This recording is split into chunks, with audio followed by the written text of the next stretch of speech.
This is an interview for the Eat Street Oral History Project, sponsored by the Whittier Alliance. It is Saturday, March 25th, 2017, and I'm here at the Whittier Alliance office with Gus and Carol Parpus, who own and operate Christo's Greek Restaurant. Brad Baker is video recording the interview, and my name is Kim Hakala. I own and operate Spotlight Oral History. Today I'll be talking to Gus and Carol about their personal experiences, the history of Christo's, and turning Nicollet Avenue into Eat Street. So welcome and thank you both very much for agreeing to participate in the project. Glad to be here. Happy to be here. So if I could start by just having you state or restate and spell your names. Carol, C-A-R-O-L, Parpus, P-A-R-P-A-S.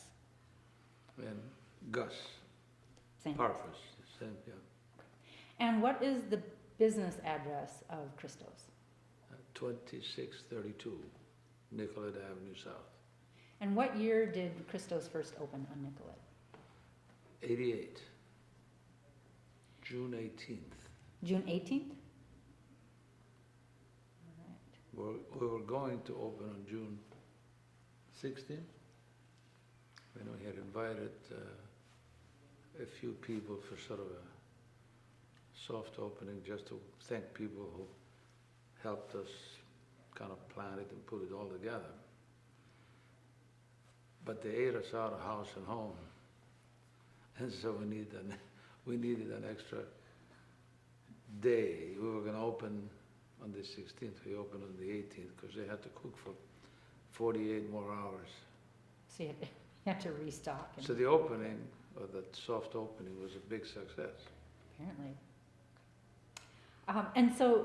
And this was your first locations of Christo's, right? Right. It was on Nicollet Avenue.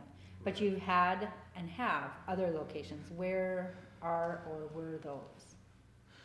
Well, we had a presence in the Union Depot in St. Paul. That was a space that had been available apparently for a number of years, and the landlords offered it to just about everybody in town. They started at the top and worked their way down. You know, they offered it to D'Amico, and they offered it to Parasoli, and they offered it to all the big boys in town, but nobody was biting. So they finally got desperate and called me. And you said yes. Well, no, I went out and looked at it, and Leon Chinch was there, and they seemed to be doing okay, but Leon Chinch was in their heyday at the time, so they would have been successful pretty much anywhere they went. So I sat there and looked and looked. I went there 3 times, and the place was a morgue. So I thought, no, we're not opening a restaurant here. Then I was walking through the kitchen on my 3rd visit. I had a guy that sort of seemed to slither around the building. He was sort of a handyman, you know, overseer, whatever. And I said, Gary, what is all this stuff? Oh, he says, that's catering equipment for Leon Chin. So what did they do? They used to cater in the space. So I picked up the phone and called Laura Chin, Leon's daughter, and I asked about it, and she said, yep, it's a great space, we used it a lot, but now we're doing everything at International Market Square. And that's when the light bulb went on that I didn't want to open a restaurant there because it would surely fail. But we geared it as a banquet facility that doubles as a restaurant. And we became very, very successful there. I think it's fair to say that we were one of the premier banquet facilities in the Twin Cities for quite a long time. And so what year was that you opened in Union In Depot? 96. And that closed just not too long ago. Yeah, we had 10 and 10. We had a 20-year lease. But then they renovated the building with federal funds, and it became a public space at that point. And there was way too much interference with our events. You know, they have events and traffic and even vagrants that go through the building. And the landlord could not guarantee that they would not continue to interfere with our events. So we said, no, have a nice life. So we had 20 years there. Which is a long time. Yeah, but we, That's all. you know, we have several of the employees that we had there, we brought over to Minneapolis and Minnetonka to restaurant. Minnetonka. And so tell me a little bit about your Minnetonka location. Minnetonka opened in 2007, so that's 10 years. May 1st, 2007. Standalone building, had been, it was built as a Shakey's way back when. Shakey's Pizza. Shakey's Mhm. Pizza, you know, the guy with the banjo and the little fireplace, and you could watch him make the pizza out in front. And then Shakey's moved out of this area, and then it became Sidney's. A gentleman by the name of John Goodman bought it and brought in a concept that he named Sidney's, but it was a California idea, you know, like rotisserie chicken and wood-fired pizza and fresh pasta and all of that. Their first restaurant was right here on Hennepin and, what is that, 20th or something, or Yep. right across from Temple Israel, right there. Yep. So they expanded all over the place, but that was theirs. They had it for a number of years. Then they got tired of it and sold it. And the people that bought it, the consensus is they drove it into the ground in 2 years. So it became available. We found out about it through one of our vendors, looked into it, and eventually bought it in 2000 and closed on it on November 2006, and we opened May 1st of 2007. So now you have those two locations. So now, Minneapolis and those two, yeah. And the third leg of our operations is catering. You know, we do a fair amount of that out of both restaurants. Okay. Yeah. All right. Just a couple of other basic questions, and then I want to talk to both of you a little bit about your own backgrounds and how it was that you came to operate this restaurant. Do you live in Whittier? No, And have you ever lived in Whittier? no, never lived in Whittier. Okay, so most you Felt just do like I business did. here. Yeah. 20 Felt like I did. We 18 could- hours a day for 7 days a week for, I don't know, the first 5 or 6 years for sure. Okay. Yeah. And then how would you each identify yourselves racially or ethnically? Like, how do you think of yourselves? I don't know. I'm Greek Orthodox. I haven't done a DNA analysis, you know, so I don't know what I've got in me. I don't know that I want to do that, but it's interesting. We have a young lady that works for us at the restaurant, and she's as white as they get, you know. I mean, she just recently found out that she's 3% black. She So thought she now- was 100% Swedish. So Never know. there's a lot of jokes going around about that, you know, but, no, I don't know what I Well, mean, Gus, we are, Gus being a Greek Cypriot, we could say that if he did his DNA, he could find out he's Turkish. oh, no. You know, so Yeah. that would be, See, that's the main reason why I don't wanna do it, because then I might have to, Let it lie. yeah, Greek Orthodox, to the best of my knowledge, my family's been on the island for umpteen generations. And how about you? I was the Carol? first one that got away. I was raised Irish Catholic. Okay, so I'm going to ask these questions once, but I would like you both to answer them. So they're intended for both of you. Can you tell me a little bit about where you were born and raised? You want me to start? You could start. Yes, born in little town on the northern coast of Cyprus. And 3,000 people, little village, but a beautiful, beautiful place. So I was born and raised there, and then went through, you know, all the school programs, graduated high school, served in the military for 2 years, and then came to the United States to go to college. And how many people were there in your family? My family, the immediate family, is just 4 kids. 4 kids. And your parents. And what was the name of the town? Kyrenia, Kyrenia.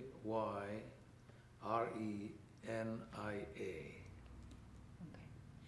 And what did your parents do for a living? My father worked in hospitals all his life. He was a nurse, he was an X-ray technician, he was whatever they wanted him to be. So he worked in hospitals all his life. My mother was a homemaker, but she also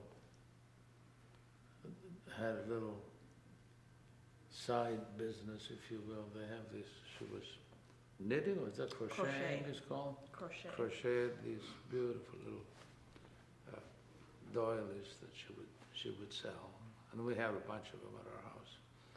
You know. And where are you in the birth order? I'm the oldest. The yeah. oldest. Okay. And do you have sisters, brothers? Yeah, I have 2 sisters and a brother, so there's 2 and 2. Okay. So in those days, it was a different sort of deal altogether. You know, Grandpa, my maternal grandfather, had property, and he divvied it up amongst all the girls. There were 7 kids. 7 kids on the mother's side, 7 kids on the father's side. So all the 5 girls got, it's the old dowry system. They all got a piece of something. So the reason I tell you that is because everybody lived next to each other.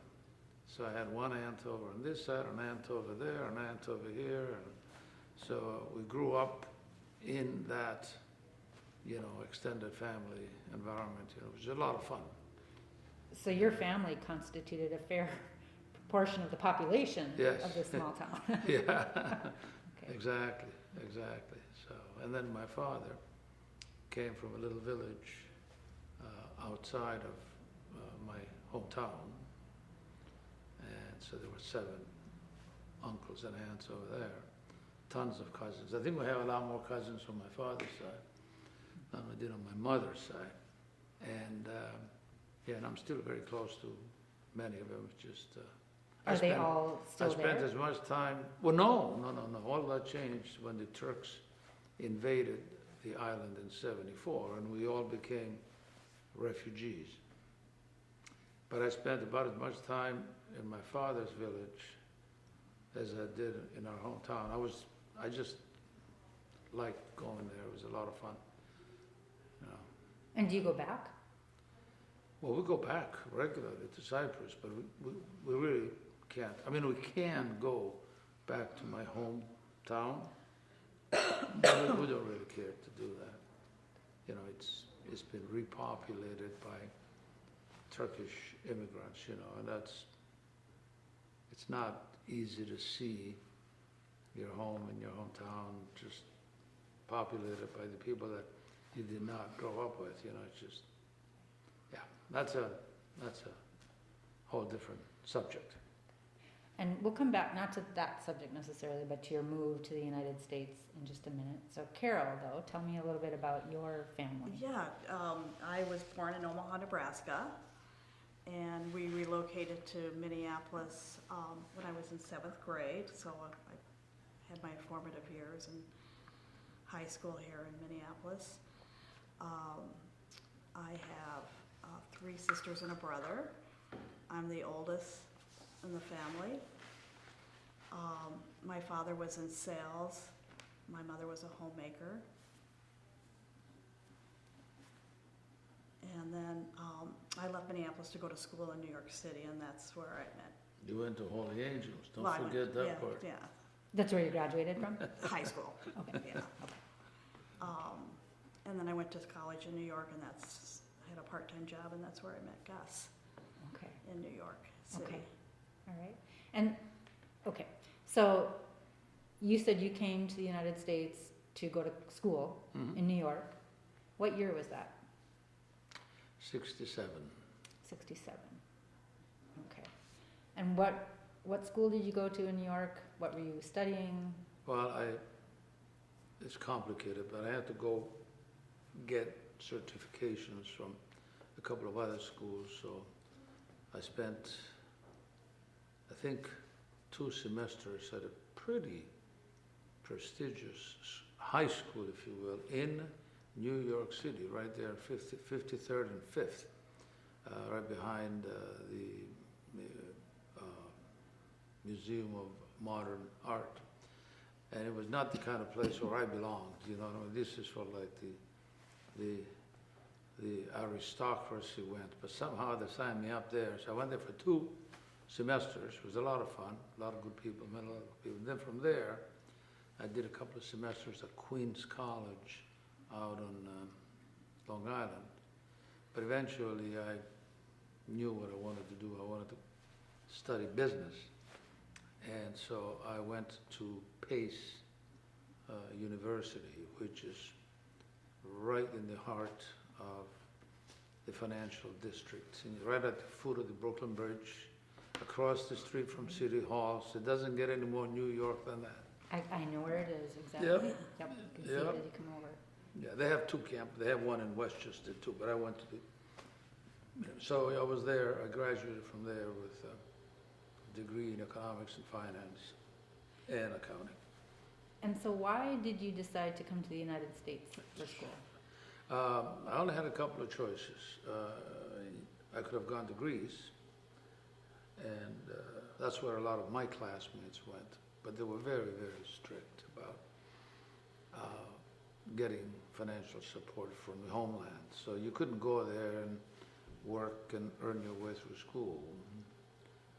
England was pretty much the same thing, but I didn't have anybody that would, you know, help me or support me or provide a place to live for a little while. But a cousin of mine had come to the United States.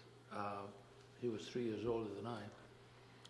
And so I decided that was the place to go. And, you know, I had an opportunity there. Things were a little more, the government was a little more permissive in those days, and they allowed you to work a certain number of hours, and then I could help other people. And so I basically worked my way through. I had that opportunity to work my way through college in New York, or else I wouldn't have had that in Athens or London, which is where the other 2 places. And I did. And then I think, was it my senior year? Or maybe no, maybe it was my junior year, but I signed up for a management, they called it a management seminar. Okay, but it was a kind of a work study program. So first you had to apply, and then you had to be interviewed by the companies that were collaborating in this program. And and if you got hired by one of those companies, then you got to be in this program. So Citibank was one of the employers, and they had a contract with the city of New York to process the city's tax returns. And so they were looking for, you know, cheap labor, basically, but you learn something being in the corporate world. So I applied, and they accepted me, and I worked there for, I guess it was 1 semester. And the whole program was, every Wednesday night, all of us, 10 of us or 12 that got hired, got to meet with the professor, and then you discussed what you learned and what happened and all of those kinds of things. But that's where Carol and her closest friend, Mary, came to New York. And they got a job at Citibank. So she was working for me. Like, I was in charge of the little department. So she came and worked for me. Okay. That's how we met. So Carol, yeah, Yeah. what's your story about moving from Minnesota to New York? You know, I love New York City. It was, you know, just an amazing experience. And this close friend of mine, Mary, and I decided to go to school there. And of course, we needed also to get part-time jobs, and that's where I took this job processing New York State income tax returns. New York City. It was a city. Yeah. And Gus was my supervisor, and I think he was very impressed that I was the speediest one as far as getting the job done. And I think he kind of felt sorry for me because we were poor students, so I don't know if you had a budget or something, but he would take us out to lunch. So when I first met him, I thought he was Italian. That's why she wanted to, You know, she I thought, agreed to go on a date. really got a nice Italian accent. And then found out he was a Greek Cypriot. I said, oh, what the hell? But yeah, it was a wonderful experience, and I brought Gus back to the Twin Cities and So what were you studying? out there? criminology. That's right. I remember talking about that. And what school were you at? Hunter, Okay. right in Manhattan. But when we graduated, I was hired right out of college by Johnson & Johnson. Johnson & Johnson recruited a lot at Pace University. They get young people with a business background. And actually I interviewed with a whole bunch. I didn't know who might offer a job, but I got job offers before I even graduated from Upjohn, which is a pharmaceutical firm, Colgate-Palmolive, and Johnson & Johnson. So I accepted Johnson & Johnson, and we actually lived in the area, not New Brunswick, but it was North Brunswick, but we lived there for a couple of years, 3 years. But we were not crazy about New Jersey. So, you know, okay, so you came to the U.S. to go to school in 1967. When did you finish school? well, like I said, I had a couple of years bouncing around Yep. Rhodes High School in Queens, but I graduated in '73. And that's when I started with Johnson & Johnson. And so what year was it that you two met? Do you- And it's 71. 71, And you married in what year? 74. So you had started at Johnson & Johnson before you got married? Right, Okay, yeah. all right. But we got a place in North Brunswick, New Jersey, and so we kind of commuted there for a little while, and then we lived there for a little while. But you know, New Jersey is New Jersey. It just wasn't. It wasn't for me. We have lots of friends from New Jersey, you know, and we still maintain contact with some of them. But you know, just not the great. So in the summer of '76, the summer of '76, we decided to come to Minnesota and visit her family. So we got in the car and drove. It's a long ways.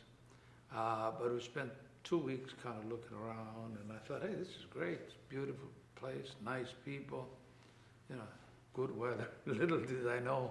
Yeah, that was the summer. Things change rapidly. Yeah, this was like August. So after about 3 days, I thought, this is great. Maybe we should think about, you know, maybe moving. So I took my mother-in-law's typewriter and I cranked out a resume and dropped it off at a few places.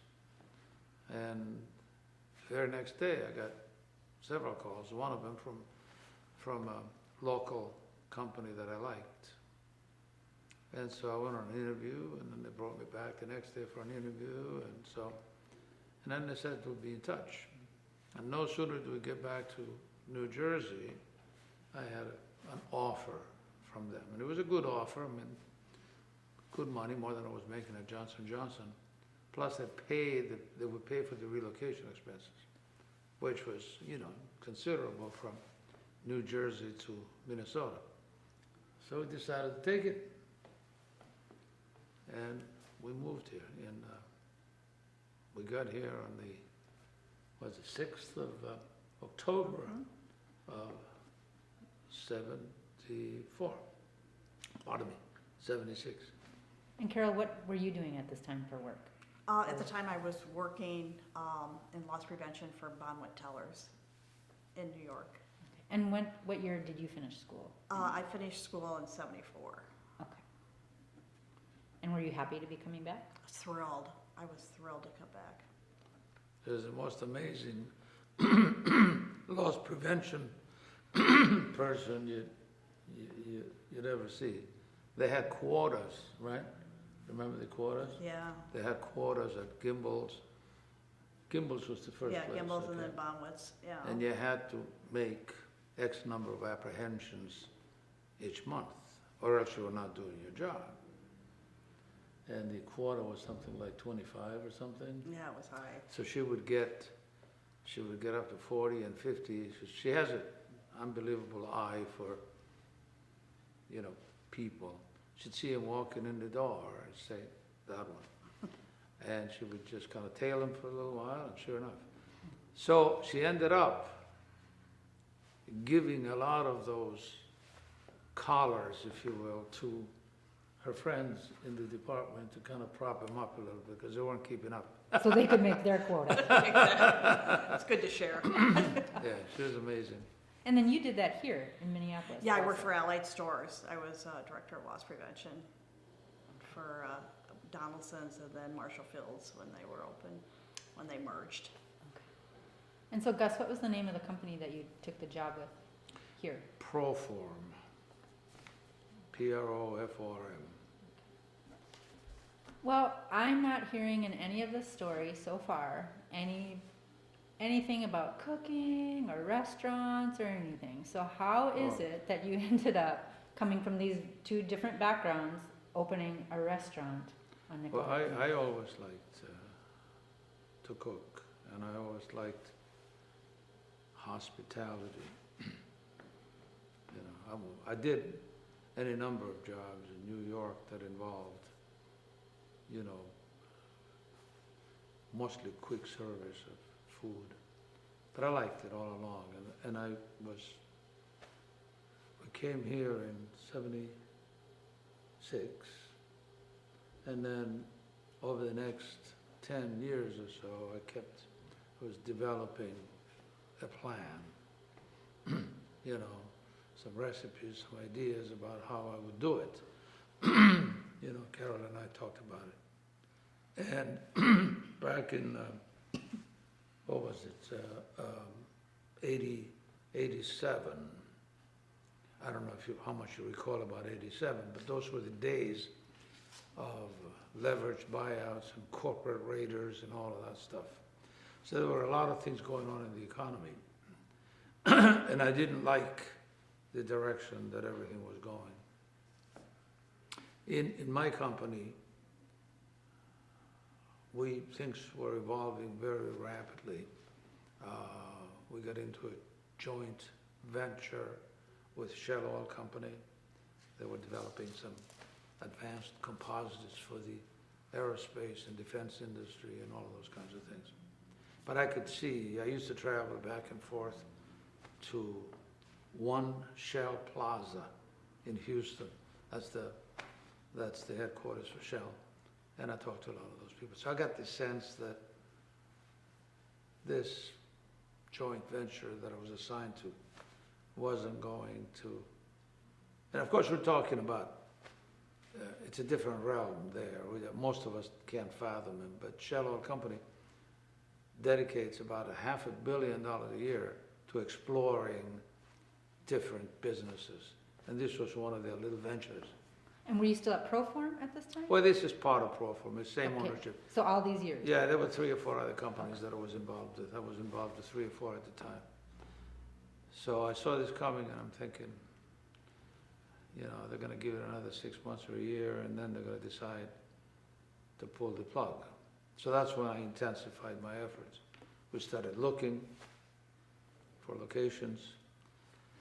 And how we ended up here in, on Nicollet Avenue, and this is pertinent to what we're talking about here.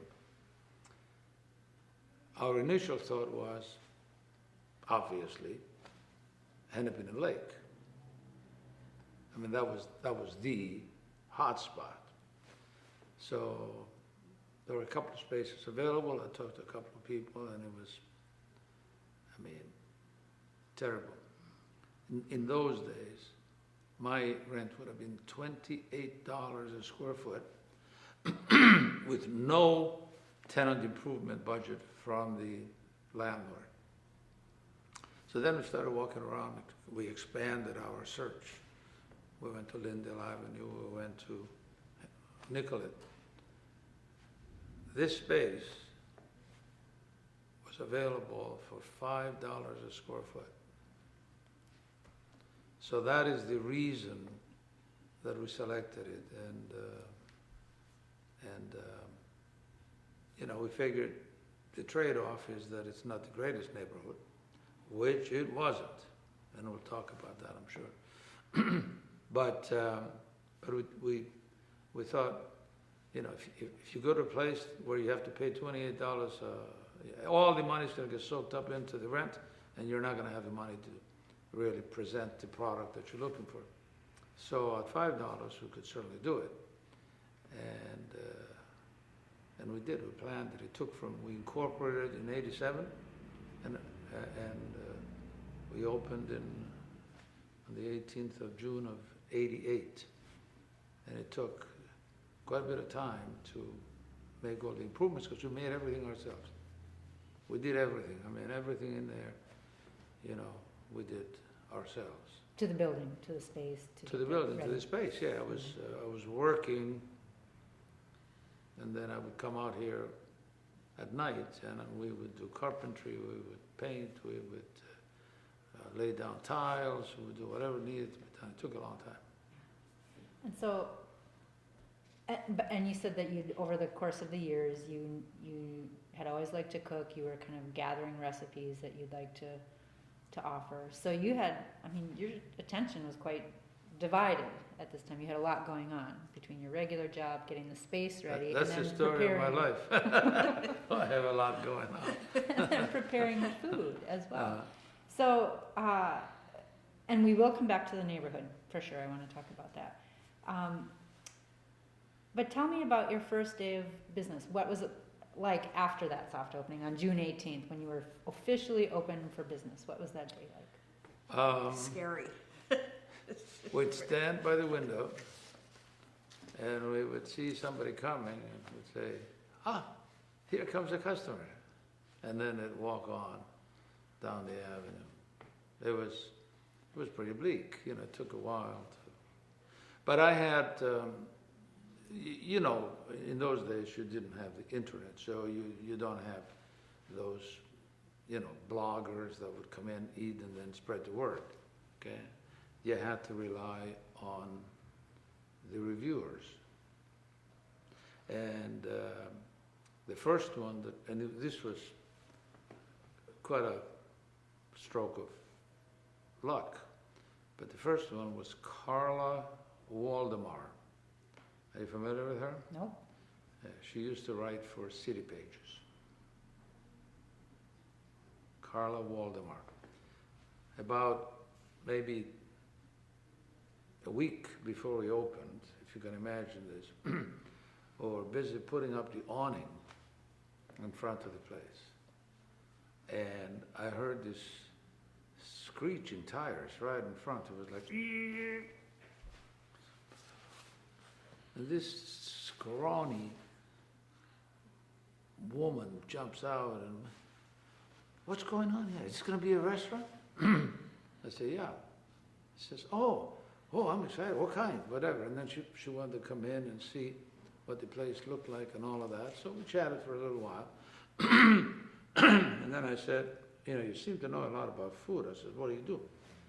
She says, I am the gourmand for City Pages. I said, great, well, nice to meet you, whatever.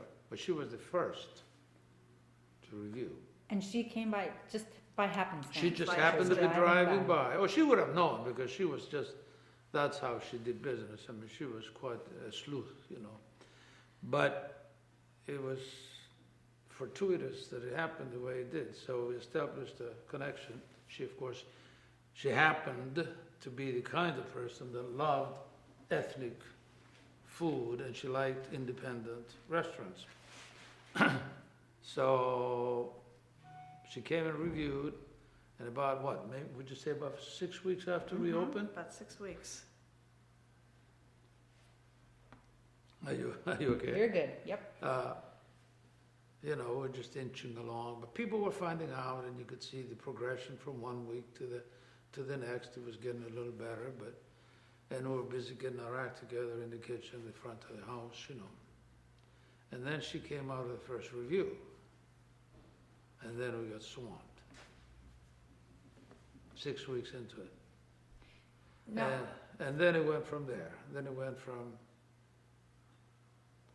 after that came Jeremy Eggers, who is responsible for lending the name Eat Street to this section over here.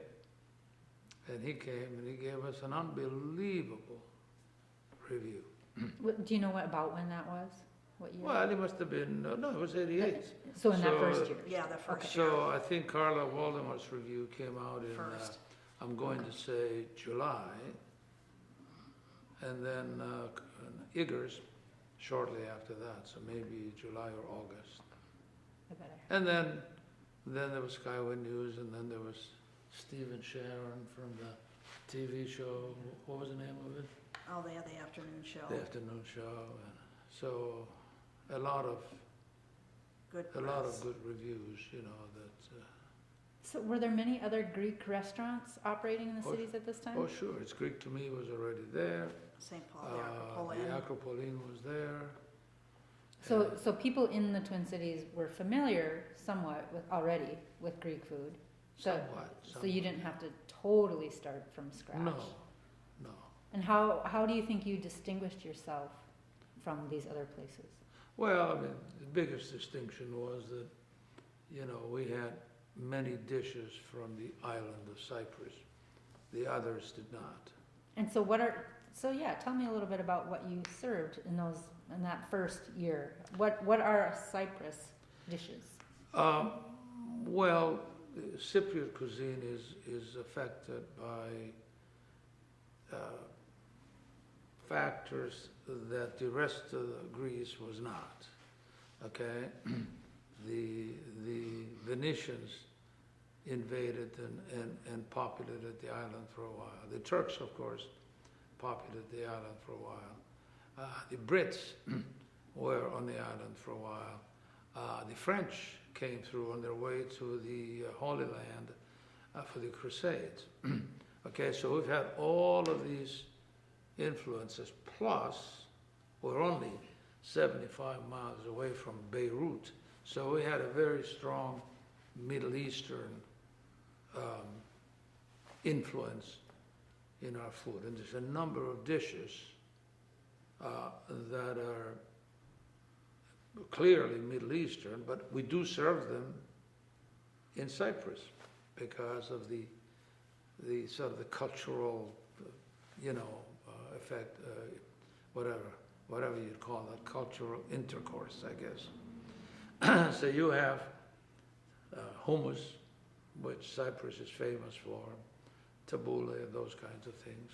We have dolmades, which is really an Armenian recipe. We have tavas, which is a Turkish lamb stew. All of those influences are reflected in our food. So do you think that Christos has a signature dish the one that is the most popular or that reflects your interests the most or your customers' preferences? I don't think that's a single dish. I think, no, not a single dish, but I would say that the dishes that are originally from Cyprus, one of the dishes we serve there is called koupepia, okay, and that is a stuffed grape leaf, okay, and that's my mother's recipe, okay. So it's very, very unique and very different, and it doesn't matter what your background is. I mean, people eat it, kids love it, very tasty. So, I think the Greek Cypriot dishes probably would be, wouldn't you say? That would be the most popular, I would think, Yeah. so. Do you have a favorite, both of you, either of you? I like our oregano chicken. Uh, It's marinated so nicely, and People kill for that. It's an amazing dish. But, I like, most of the stuff that I eat is either vegetarian or vegan. Anything that has legumes in it, I like. Hummus is probably my favorite thing. And you said that at least one of these dishes that you offered was based on your mother's recipe. Hmm? So, excuse me, is it fair to say that a lot of the dishes that you serve were very similar to what you grew up with? at Oh, home? yeah, oh, sure. And, when we go back, and we go back as often as we can, we work with some of the relatives, just do a little bit of cooking. We did some cooking with my cousin Dina, to kind of perfect some dishes that I wasn't comfortable, making on my own, those kinds of things. So we do a lot of that. Have you had to adapt your menu to your customers? Or your, like the Minneapolis taste bud, whatever Never that did might be? never. Never did that. And you've been successful for almost 30 years. Yeah, no, we didn't believe in Americanizing the menu. We make it the way it's intended to be, and if they don't like it, too bad. It's And not apparently they do. They do. Yeah, but what's the point? What's the point? You take a dish that was perfected over generations, and then you tweak it because somebody here doesn't like something about it.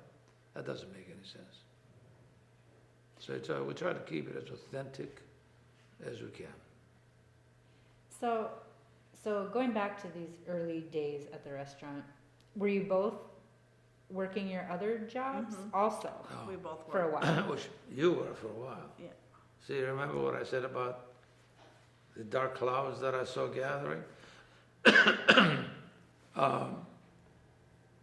Shell Oil Company decided to relocate our operation to Orange County, California.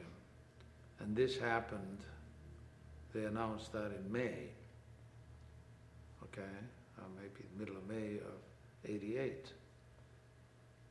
And they offered me to go to Orange County, but I was 10 steps ahead of them at the time.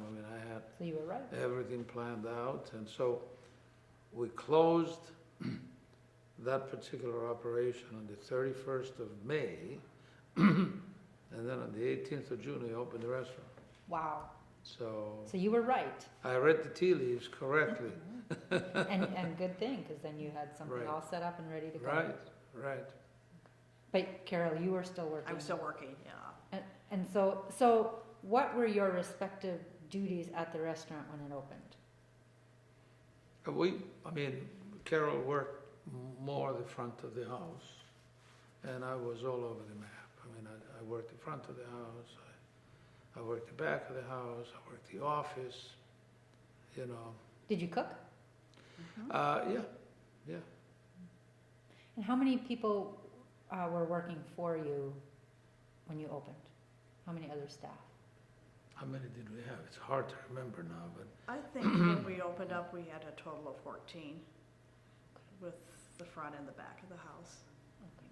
And were these people, especially in terms of preparing the food, were these people that knew how to prepare the dishes that you were offering, or did you have to train them? No, no, we had to train them. No one knew what to do with the food. So it all came from you? But me and we had a partner when we started the business. His name is Christos. He was a friend, college friend from New York. But he discovered, and we all discovered quickly, that he was not cut out for this business. But in the process, and he had a cooking background. Okay. So the two of you So, got that. we had gleaned a lot of the recipes and a lot of the processes, and kind of documented everything before he went back to Cyprus. Oh, he went, he He's went been all back. the way back. Yeah, we bought him out, Okay. and I think at the end of the first year, probably. Okay. And so speaking of buying or not, were you at the time when you opened the restaurant, did you own the building or were you renting? No. You were saying, right, you were No, renting we it for were $5. renting per square it, foot. yeah, we were renting it, and we bought it eventually. I think we closed on it in 2006. Mhm. Yeah. Now, I want to talk just a little bit more about the people who work for you, because Carol, when we met a few weeks ago, you were talking about your staff and how long many of them have been working for you. So how is it that you find people who are a good fit for Christos, and how do you keep them in the restaurant industry for that long? The majority of the people that work at the back of the house have worked for us almost since day one. And, I think as well as the front of the house, quite a few of them have worked for us for a long time. Right. That we offer benefits, vacation, profit sharing. And I think a lot of restaurants, I don't believe a lot of restaurants offer those type of benefits, which include medical and dental. And I think it's just a good way of retaining people, and we just have such a wonderful group of men and women that work for us that we really enjoy. It's like a family, you really enjoy spending time with them. And did you do that from the beginning, offer those No. kinds of benefits? No, it took a while before Took a we while. offered those. And why did you decide to do that? Retention, just for retaining people. So, But it's getting harder and harder to pick up new people now, if you need them. Why do you think that is? Oh, it's the economy. We go through these cycles all the time. The economy is strong, and a whole lot of new restaurants opened. And we've seen this pattern so many times, New restaurants that open, they grab up 15, 20 people. Not everybody makes it. A lot of them don't make it. It's a tough market, but there's money out there. Well, all you have to do is just look at the papers. There's a whole lot of new restaurants. Some of them are good, many of them are not, but they manage to survive during the good times. And the cycle that we've seen over the years is that the minute there's an economic downturn, they just start dropping out. And you've so- lasted for a long time, through those those ups and cycles. downs, Right. through those cycles. Yeah, but we do a lot of the work ourselves, here in Minnetonka and even in St. Paul. I mean, we're working all the time, and so we're plugged in. We don't rely on other people to tell us what's going on. We are definitely hands-on. Have you had other friends or other family members help you run the business? oh yeah, my Her sister, sister's one of our managers yeah, she's been with us since day one. since day one, Nieces and nephews over the years have worked for us. Yeah, she had to take time off a couple of times to have kids. But then you have new staff. We got new nieces and nephews, Yeah, definitely. yeah. But So, just- yeah, we've had, I mean, we've had people that work for us, or the ones that work now. I can think of Michael, 18 years, Annie, 27 years, Zenaida, what, 20, 21 years. 21, 22 years. I mean, we have people that have been around for a long time. That's amazing in any industry at this point. Yeah, it really Much is. less in Yeah. the- Ultimately, it boils down to respect. If they know that you respect their skills and their abilities, and you give them the tools that they need to do the job, they appreciate that. It's big. I mean, pay, of course, is always important, but pay is not always the answer. So tell me now about your customers. It sounds like you have probably many loyal customers that you see coming back regularly. Yeah. Where do you get your customers from? Who are they? Well, we have, I don't know how to describe them demographically, but, we have a lot of people who, I guess you would describe as foodies, they just like good food, they like ethnic food, they like authentic food, and so certainly we get a lot of those. We get tremendous support from the Jewish community. We have a tremendous, and we've known people in the community for a long time, and we've done, you know how it goes. I mean, you do bar mitzvahs, you do bat mitzvahs, you do graduations and retirement parties and all that, and then your clientele, expands in those pockets.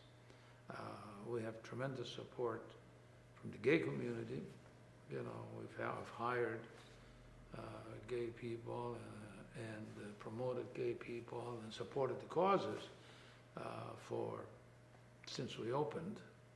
And that's a great source of customers. Neighborhood, of course, but to a lesser degree. But now the neighborhood part is building a little bit now, because the neighborhood is developing, and you get some of these young people that are coming into the neighborhood, and they buy these 800 square foot or rent these 800 square foot little condos, but they don't cook, so they go out and eat, and so we draw from that quite a bit.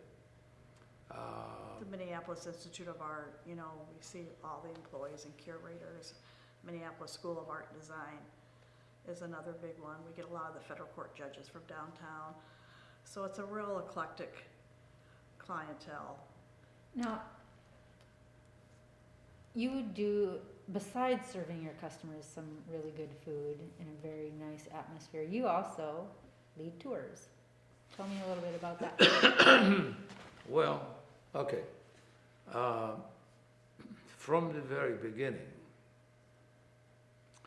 customers were seeing some of the travel posters that we had on the wall, and they would say that they've always wanted to go to Greece.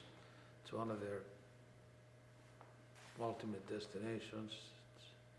It's in their bucket list. But they would really like to travel with someone they know, someone who speaks the language, someone who knows the country and all of that. And of course, I dismissed it for quite a while because, people talk. But you never know what's going to happen. Well, in 95, was it 95? Mhm. Yeah, 95. I had an opening. I had some time, and I thought, okay, let's explore this and see what happens. And so I got this Greek woman who had been our travel agent for a long time. She's Greek American. She was born in this country, but she speaks the language fluently, and she's a big part of the Greek Orthodox Church and the Greek Orthodox community, and she she arranges travel for other places too, but she specializes in Greece. So I got her, and we planned something for the September of '95. We had no idea what was going to happen. We just planned it, put it together. We got a little 8.5 by 11 flyer and put it in a bulletin board we didn't have a mailing list at the time, you know. We just put it on the bulletin board in the lobby, okay? And we announced a meeting, like maybe 4 weeks later. Come, if you're interested, come, and we'll tell you about the trip. Well, like 60 people came, and 30 of them signed up right then and there. So that was the first trip. Well, once we did the first one, then the word got out that this is great and it's a wonderful experience, and Gus and Carol take good care of things and all of that. And so we had to do another one in '96. So we did '95, '96, '98, 2000, 2004, 2008, and then 2000 and what was the last one we did? 15? 15. Do you have another one scheduled? Yeah. Maybe next year, not this year. You know, the part of the world is a little unstable now, and we thought, well, we'll let things settle down a little bit. But yeah, I think I had said to you, Kim, it's really a nice way to bond with your customers. You know, you have a wonderful time. They enjoy the culture, the food, just the entire experience. And when they come back, you know, photos that we have taken on our trips are on the wall, and they just kind of reminisce about, oh, do you remember when we were in Santorini or Mykonos? And it's just been a wonderful experience, and we've formed so many nice friendships over the years through these trips. It's fabulous. Yeah, so on a certain level, that's a marketing initiative, you know, because we've had all these people travel with us, and so they invariably become regular. Yeah. And how big are your tours? How many people? 30 usually. I think the largest was 43, 44 That's a lot of people to maintain shepherd. and keep track of. Ah, Yeah, yeah.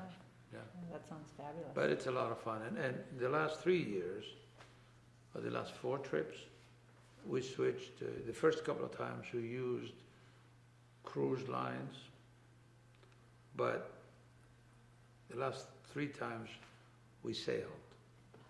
And we like that a lot. We take these tall ships, clipper ships, 4-mast clippers, and they're small, they're intimate, they sleep like about 100 people, not like a cruise ship that has 1,000 or 2.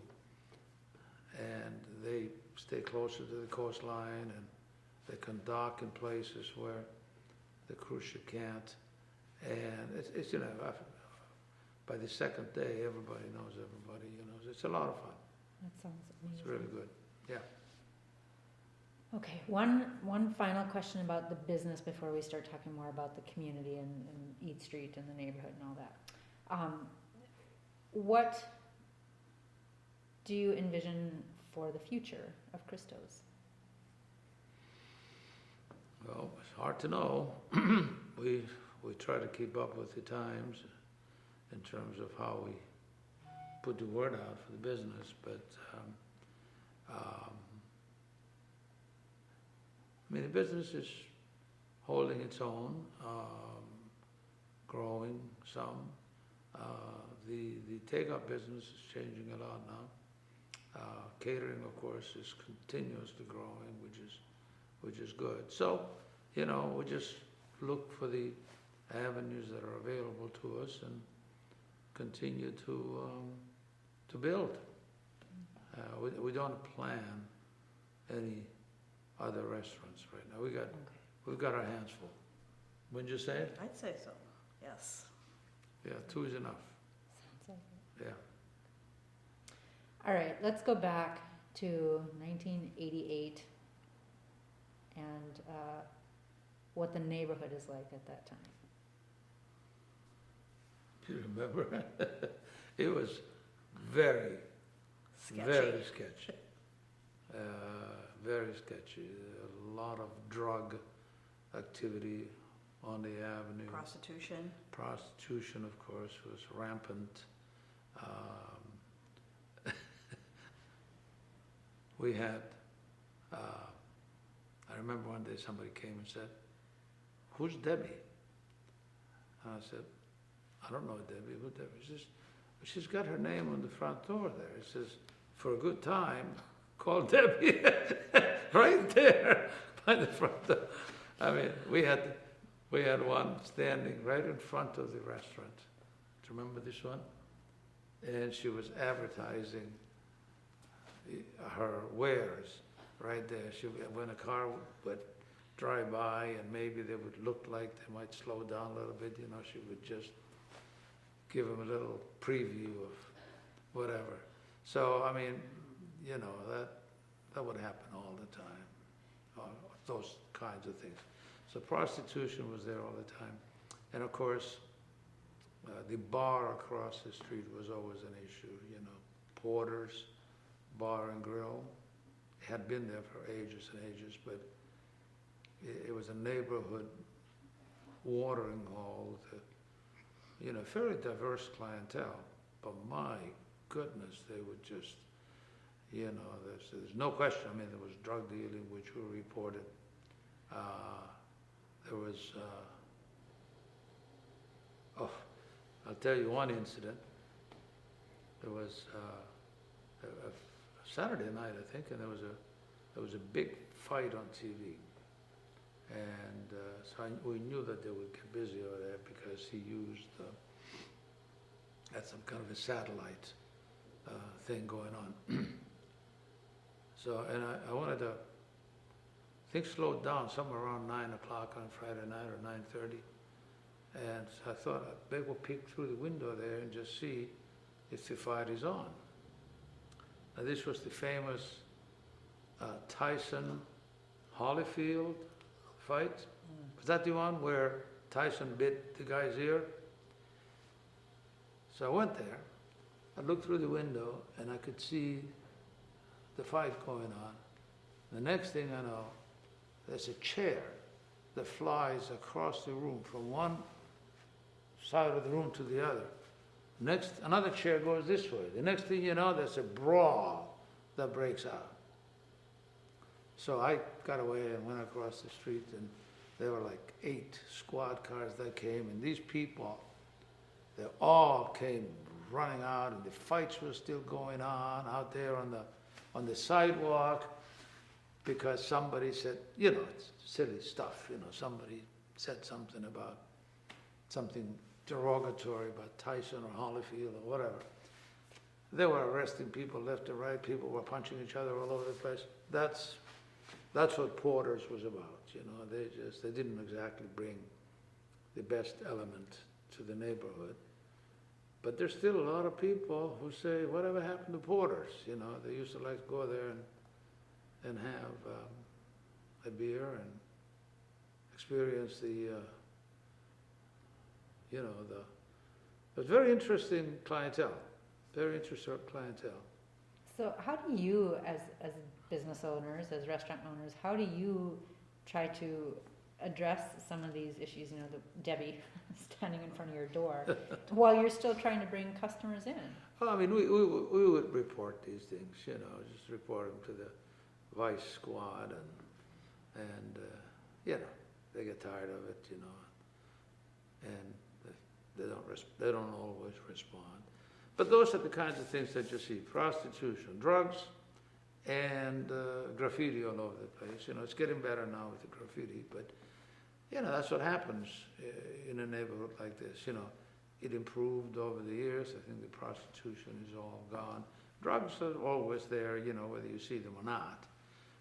But it's not such a huge. Car break-ins, my goodness, in the early years, unbelievable.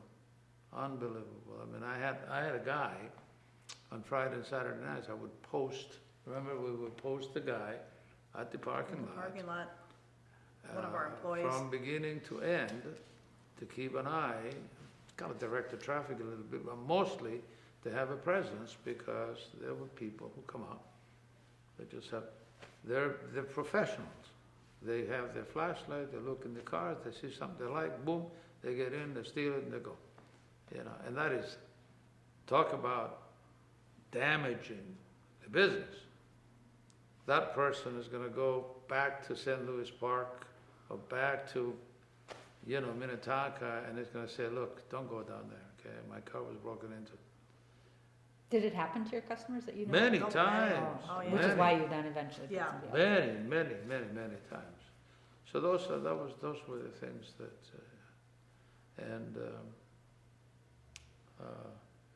we used to see.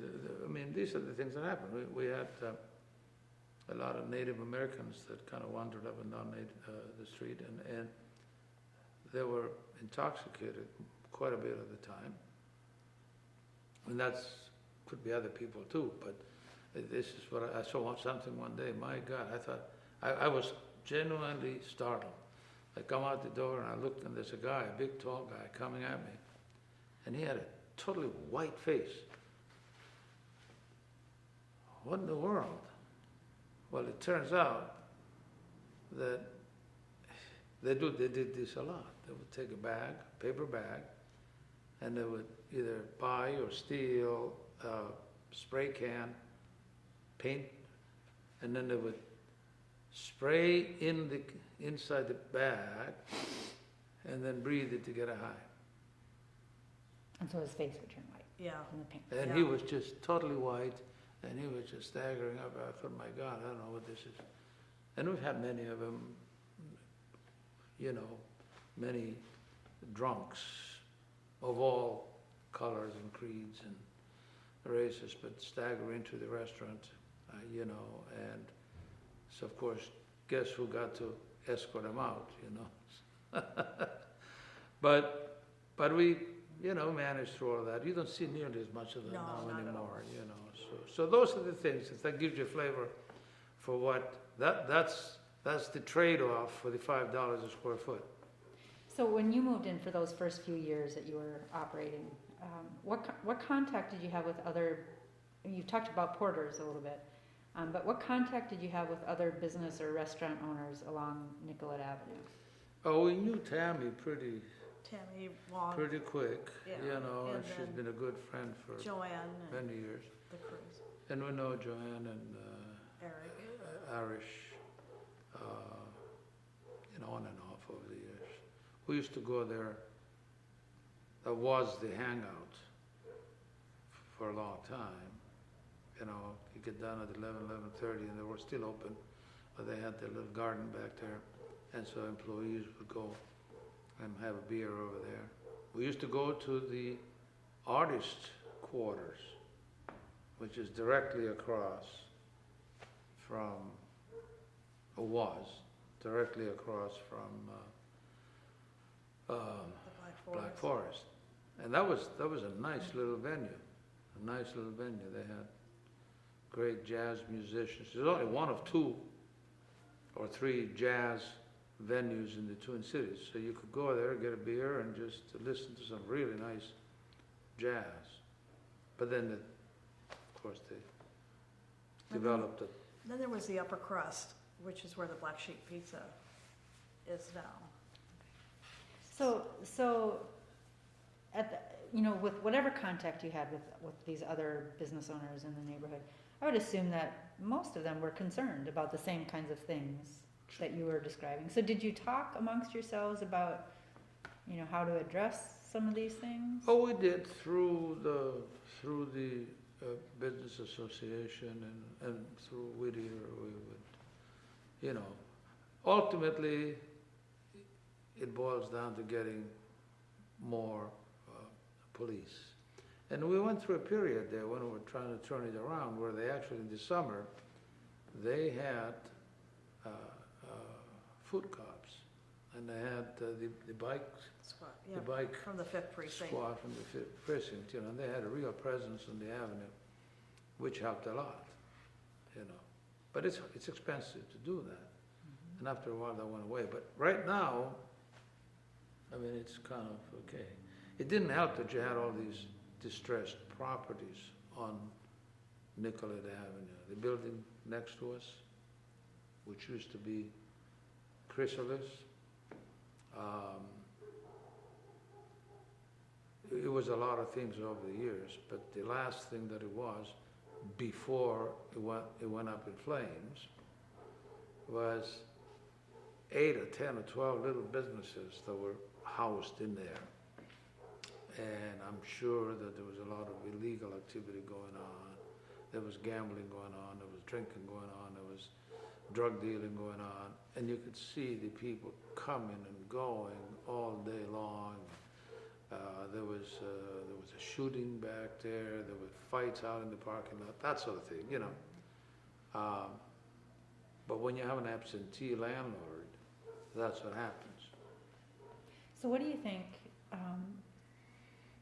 think, started turning things around besides having a police presence? I mean, it seems like I wouldn't describe this area that way now. Oh, no, No, no, no. no. So not at all. what accounted for the change? Well, you know, more businesses came in that were serious, made an investment on the avenue. If you have an investment, if you have a stake, you know, it's different than if you're just passing through, you know. So some of that happened. The streetscape project, of course, helped a lot because if nothing else, it improved the lighting at night. You know, concerted effort by the business to kind of put pressure on the police to maybe increase their presence, all of those kinds of things, you know. But mostly it's because you have a different clientele. You have people who own buildings and they have restaurants, grocery stores or whatever, and they operate, you operate differently when you own a business as opposed to, you know, just kind of passing through, so. So as opposed to being an absent landlord or a renter, Yeah. who doesn't have the same financial commitment maybe Yeah, to the, I think the renter obviously has a business, and so they have a similar interest, they should. But when you have an absentee landlord, you know, like we did over next door, perfect example, you know, who knows what these people were doing? It was just unbelievable. I couldn't believe it. I remember when they were cleaning out after the, Fire? this was unbelievable. The fire happened, and so they were cleaning, throwing out a lot of the trash. And somebody came in and said, "Hey, there's a whole bunch of porno videos out there." And they were out there, there were, I mean, piles of them, and they were in this, so something was going on in the basement of that building that nobody was aware of, okay? I remember, I remember one of the servers, one of the girls said, "Hey, I've never seen one of those. I'm gonna go go out there, Yeah. take a look." That's why we were so sad when Chrysalis left, you know, because that was such a good tenant to have before they went to their new location. and when did that building burn down? Do you know about what year that was? My goodness, I don't remember now, I don't think I remember either. but it was 10, 15 years ago. I don't remember. Okay. I don't remember. I'm sure I can find that. But I was also going to say, having the Hennepin County Medical Center has made a big difference too. you At the know. clinic At the down on clinic, 28th you know, and it's- Nicollet. It's been a nice addition to the neighborhood. And that opened not too long ago, right? 5 years? About Yeah. 5 years, yeah. Yeah, they're a good presence, no Really question. good presence. And we do a lot of catering down there, and their employees come up and dine at the restaurant, and we do a lot of takeout. So I just think at the end of the block, and it's such a beautiful building inside and out, that it really makes a difference in the neighborhood to have a good clinic. So you mentioned the streetscape project. Were you involved in the planning efforts for that? Were you just, Just peripherally, you know, but we supported it for sure. was it disruptive to your business? Somewhat,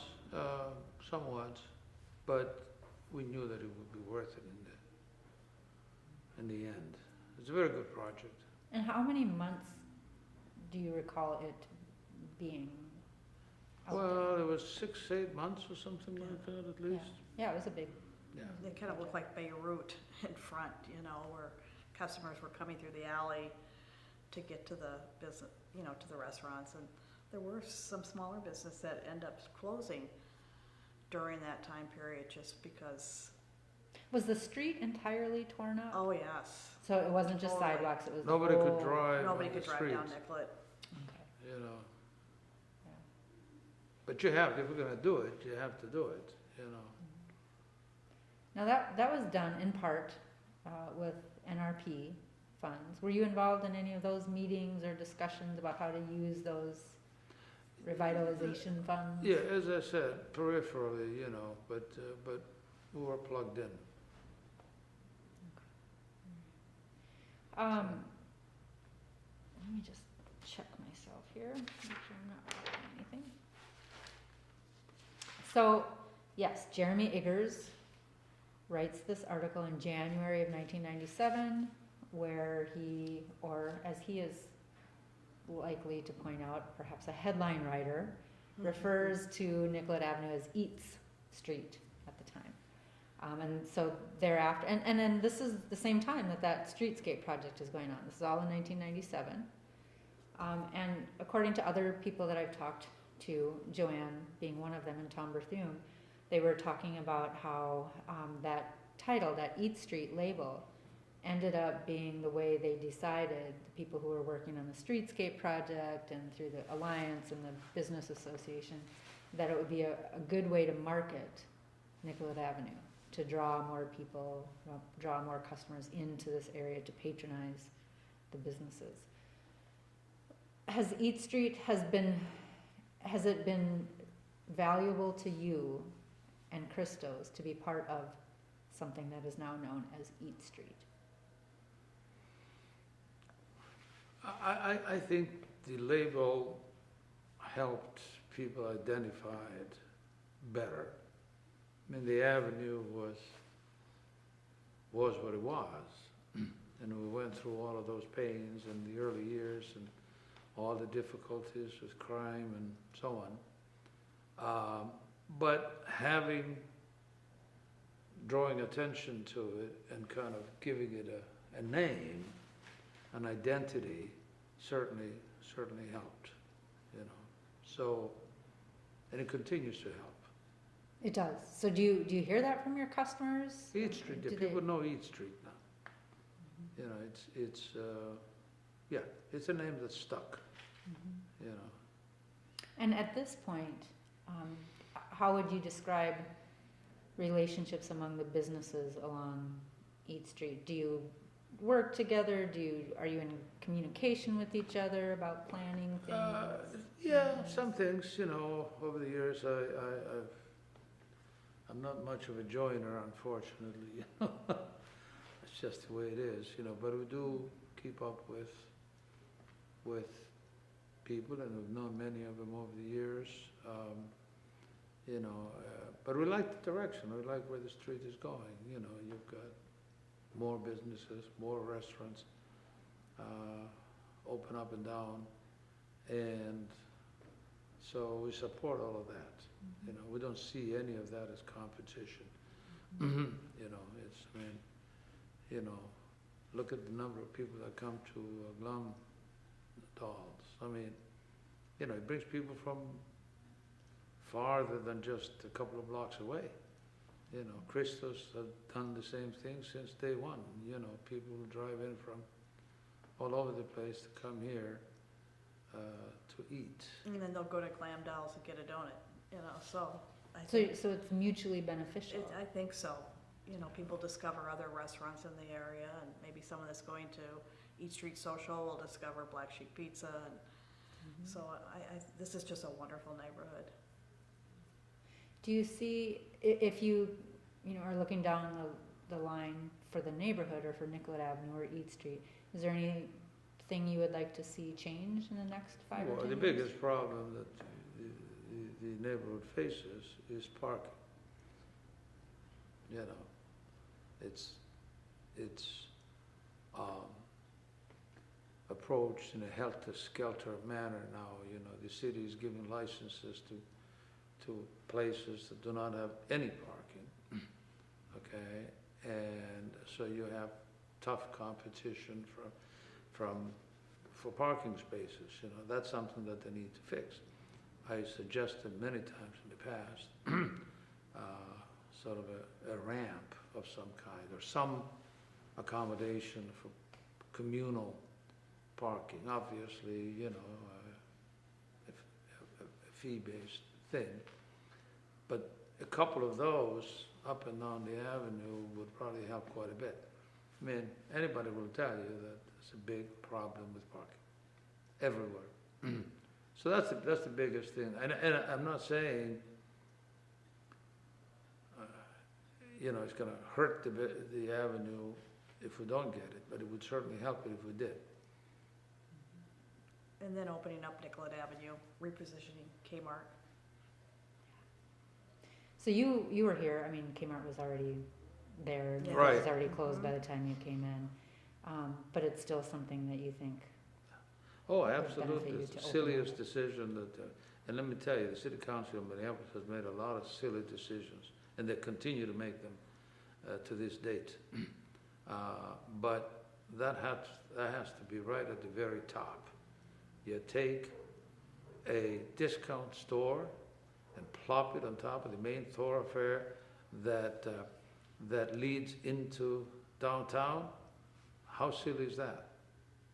I mean, if they had done that for a major institution or something, if Mayo Clinic wanted to open a branch in the Twin Cities, and they did that for the Mayo Clinic, or to give you an example, I mean, somebody could say, well, but you know, it's the Mayo Clinic, and they offer, you know, services and this and that and the other thing. But this, at Kmart on top of Nicollet Avenue, very stupid. And I don't mind saying that. I don't know who was involved at the time, but that needs to be fixed.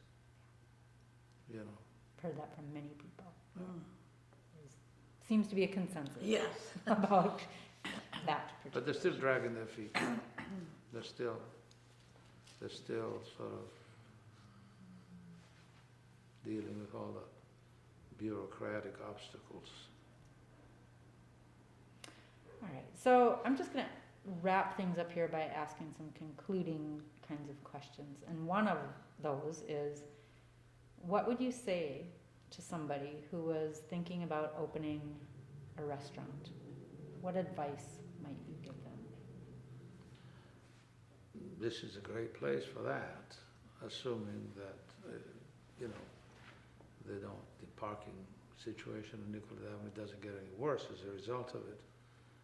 But this is a great place for a restaurant, any restaurant.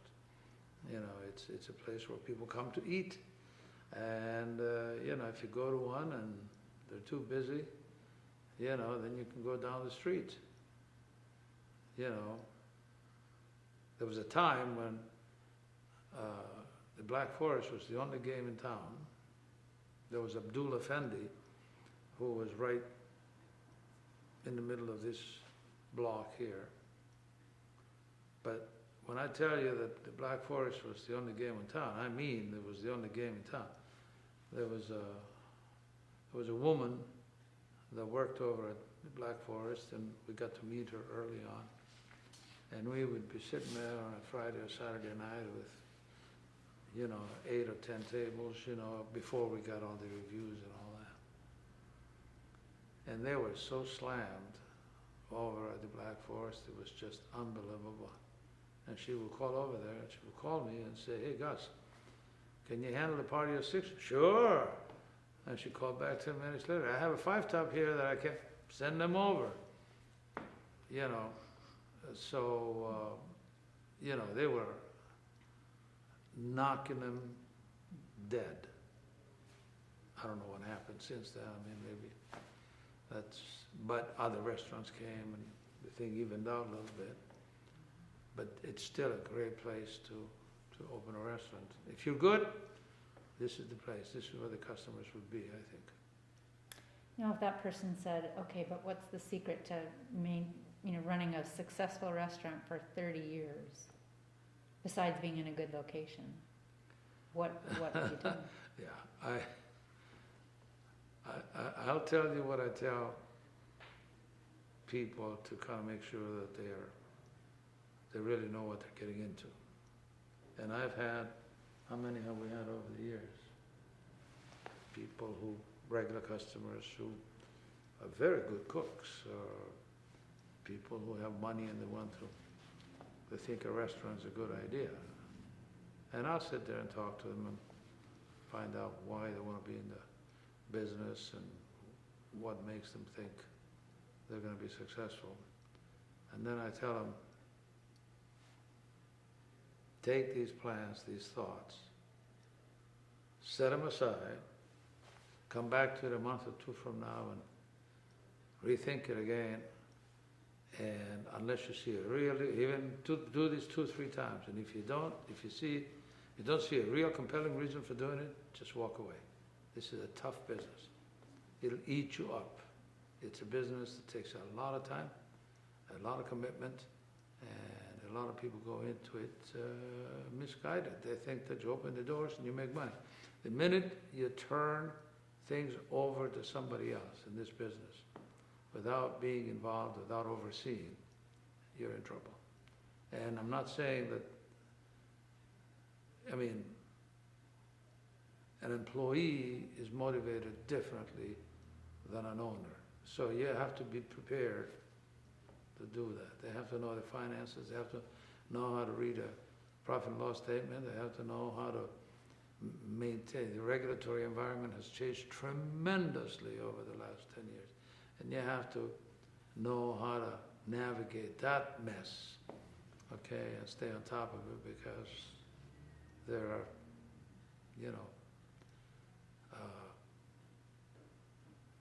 pitfalls everywhere. So just having a passion for food is not enough. It's not enough. Not enough. It's not enough. Not enough. I know people, many people who just invested a lot of money without people are enticed into the restaurant business. It's the romance of it that brings them in. Oh yeah, your friends are gonna come, your neighbors are gonna come, your whatever, and you're gonna be out there schmoozing with everybody, and that's not the way it works. You gotta be prepared to roll up your sleeves and get in there and get dirty, and it's endless. So you have to really like what you're doing, and you have to have a good plan. The people that succeed are people who have been in the business, and they worked under somebody else. They worked in the kitchen, they worked in front of the house. They see that it takes 14, 16 hours a day to do it, and they understand that, and they still want to go out there and do their thing and express their thing. It's a tough business. But if you're going to open one, this is about as good a place as any. Final question for you is there anything that you would like other people to know, other people in Minneapolis or Minnesota or whomever, about immigrants? Since part of the history of Christo's is an immigrant story. What do you think, Caroline? I mean, we're all immigrants, and to one extent or another, and people need to understand that. So I think that making it possible for immigrants to have an opportunity here, the same as the rest of us did, is important. That's what America is all about.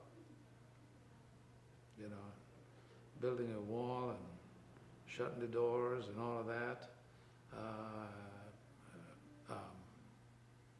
Deporting people isn't what this country was built on. So I think we need to proceed with caution in that area. Is there anything else you want to talk about? Get on the record before we wrap it up? I don't know. I think we Covered Covered a lot. a lot of ground. definitely. Yeah, I think we're, I don't know, I haven't thought about any wisdom that I would want to share, so You already did.